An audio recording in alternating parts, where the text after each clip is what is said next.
Hello, welcome to Stampin' by Hannah. Thank you for joining me on a Make It Monday. This week I thought I would share this really fun twisted gatefold card with you. This one, I have to admit, I'm going to hold my hands up right now and say this one went wrong. But I'm going to correct it in today's video. I'm going to show you exactly what I did and why I managed to mess it up. Because this is one of those things where it's a really simple card to put together, but you need to pay attention when you're gluing bits together. So, but otherwise it's really simple. So we are using, that's the card, we are using the fabulous Abstract Impressions bundle. This is a photopolymer stamp set and the most beautiful set of thinlets. I have used one of the thinlets on today's card, and I will, over on my blog post, the link is in the down bar below, there'll be a link to some more projects using these fabulous dies because they are beautiful. I mean, that butterfly, I could use that butterfly all day long. And this is the most stunning die. I have to say, I have embossed with this die more than I have die cut with it, but I love it. It's beautiful. So, and then there is this fabulous little flower. Where's that gone? Here it is. As well, that's so adorably cute, and it does fit kind of within this beautiful die. You could layer this at a selection of points over the top, and it would just, you know, kind of add that dimension. It would be beautiful. So if you buy the stamps and the dies together, you save 10%, as always with any current Stampin' Up bundle. Bundles last for the length of the catalogue. So this bundle, when you buy the stamps and the dies together, you will save 10% over buying them separately until the end of the current annual catalogue, which will be the end of next May. Any kind of short window catalogue, so the Christmas, autumn, winter catalogue that comes in September, those bundles will only last for the length of that catalogue. I am probably being really confusing. Yeah. I haven't had enough coffee yet. I am drinking coffee out of my Stampin' Up mug today because I'm having one of those days. Filming on a Saturday afternoon after a week that's been just hilarious, and next week's going to be probably quite tiring. So I'm in that kind of, you know, weekend recovery phase, and I'm talking gibberish. So, shall we make this fabulous card? The other thing I've got is the Garden Impressions Designer Series paper that coordinates with this bundle. I would suggest buying the stamps, the dies, the Designer Series paper, and there is a cardstock pack as well that matches. Get them all together because it's worth it. They work so beautifully together. So, I have got my Stampin' Trimmer out today. I've done some legwork first because I figure we probably need to show you exactly how to cut and score this. Now, the Stampin' Up trimmer has two blades on it as standard. It has a grey scoring blade that's a light grey and a dark grey cutting blade. Now, my blade is dying, so before we get going, I'm going to pop a brand new blade onto my trimmer. I'll show you exactly how easy it is. We get blades in packs of 2. So all you need to do to change your blade is move your blade down to the very, very bottom of your trimmer. And I don't know how well you'll be able to see this, but there is a kind of this here, yeah, where the track gets wider. So you're going to move your trimmer blade down to where it gets wider, and it will just pop out. Then you can grab one of your brand new blades, like so, take the plastic off and sit that over there. You kind of have to hook it, so there's a little hook, so you hook it over the back of the arm of the trimmer, pop it down into that bit where the groove is wider, and it will click, and then it will slide freely. Super quick and easy. So I have already done the cutting for today's project, so I'm going to put that blade down at the very bottom out of the way. I have got a piece of soft Seafoam cardstock that measures 21 centimetres wide by 14.8 centimetres tall. That is half a sheet of A4. So there was another piece here and I cut it in half. I'm then going to use the scoring blade and I'm going to score at 7 centimetres with that scoring blade and 14 centimetres. Now the scoring blade, you only need a very light touch, and it's just a case of kind of repeatedly going over very lightly to get your score mark. When you're using a stylus, you need more pressure. So we've now got 3 panels, but to create our diagonal, we need to create these kind of diagonal folds. How we're gonna do that is we're gonna just, still with our trimmer, pop it back to that first score line at 7, and we need to keep the score line in that groove at the top, and we're gonna make we're gonna turn the cardstock so that we're gonna have a score line that goes diagonally across our cardstock from this point here, that 7 centimetre mark, down to that bottom corner. And all you need to do is make sure that those bits are in, so the score mark is in the groove and then that corner is in the groove as well. And then we're just going to rub that score blade over. We're going to do exactly the same on the 3rd panel, so we're going to leave the middle one and line up that corner and the bottom this time. So we've got kind of both those panels are going to score diagonally from the top right to the bottom left. Okay, like so. Yeah, does that make sense? I hope so. it might not. So now we're going to fold all our score lines. So both the kind of vertical score lines I'm going to fold inwards, because this is a gatefold card and we need to burnish our cardstock really, really well for this, otherwise that's why my card's not staying kind of shut, if you like. So I'm going to fold and burnish really, really well on the score lines. So we've got 2 pieces that fold inwards, yeah? Then these diagonal ones we're going to go out and again burnish really, really, really, really well. Like so. And there we have the basis of our gatefold. Isn't that really cute? I think it's lovely, this card. So I now need to bring my trimmer back in because we need to cut the white pieces. What I've got here is I've got a piece of Whisper White that still measures 21 centimetres wide, but it's 14.3 centimetres tall. And we're going to cut this at 6.5 centimetres. And we're going to cut 3 pieces. So they'll all be 6.5 by 14.3. Like so.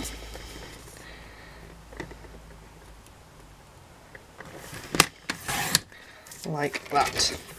And while I've got my trimmer out, I'm also going to take a piece of that designer series paper and I'm going to cut it to 6 centimetres by 13.8.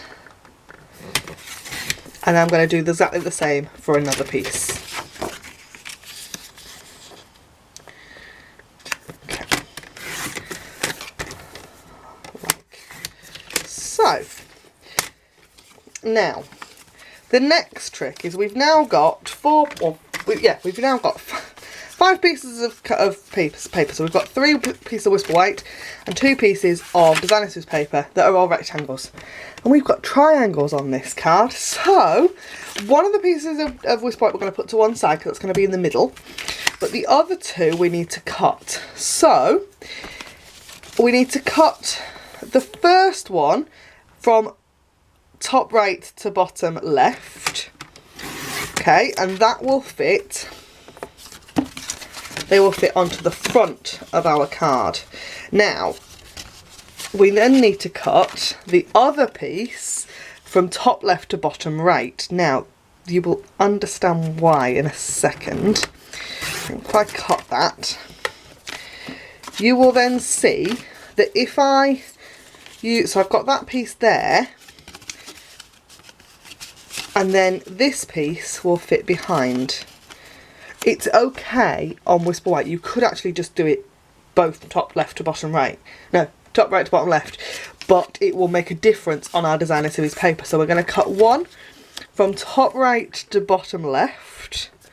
You could also use an X-Acto knife and a ruler for this if you're not confident with your trimmer, for the front of our card. But if we were going to cut the second piece of designer series paper the same, it won't fit. You'd have to turn it over. Now it's okay because this paper is beautiful on both sides, but I want the pattern to be the same. Now I'd forgotten about this when I did it originally. I'll show you this. So I made 4 triangles, all exactly the same. And obviously they don't fit on there. They'd have to be that way around. So this time I'm going to cut, I've cut my Whisper White differently, so I'm going to cut this one differently as well. So this is going to go from top left to bottom right, like so, and then it should all fit together, fingers crossed. So let's get all these pieces out. Right, we've got our card base, then we've got 4 Whisper White triangles. Let me get the designer series paper out of the way. We've got 4 Whisper White triangles like that, and 4 designer series paper triangles like this. And this way all the designer series paper fits on all the triangles. Magic! So I'm going to take some snail and I'm going to just adhere the designer series paper to our triangles. Now they are ever so slightly off, and this is okay for me. I don't mind that it's a little bit wider here than it is up there, because actually once you've got the card assembled you don't notice. If that bothers you, you might need to re-look at some of the measurements, and I think it just needs to be a little bit shorter, but I'm keeping things, I'm trying to keep the measurements simple, which means that the triangles are ever so slightly off from each other, but in the interest, like I said, in the interest of keeping things simple, I decided it was better to do it that way. So they're not difficult to line up either, particularly when you're using snail. Oh, she says, but that one isn't lining up at all. What size piece is that? Is that going to be the same? Have I cut that one to 6.5 and not 6 centimetres? Is that what I have done? It is possible. Yeah, I've cut that one to the wrong. So, what I'm going to do, really, really simple to correct it. I'm going to pop my, particularly when you've got a decent on the back, I'm going to pop my triangle back in to my trimmer and just cut 0.5 centimetre off. Now, also now I've stuck my designer series paper to my trimmer, but still. And I'll do the same for this one. Just like that. For reference, the gap between the groove in the trimmer and the edge of this piece of black plastic is 0.5 centimetre. Always a good measurement to know. Right, I'm going to pop some more snail on the back of that, because that's probably now not very sticky. After I've... And actually, that now fits. So what have I done on the others? Oh, that's funny, isn't it? Where did I put my other piece? Oh, the triangle, there it is.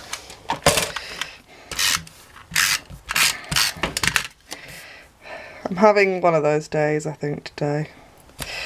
There we go. That one's not straight at all. Right, so we have got a piece of Whisper White that's going to go on the inside because it's still a rectangle.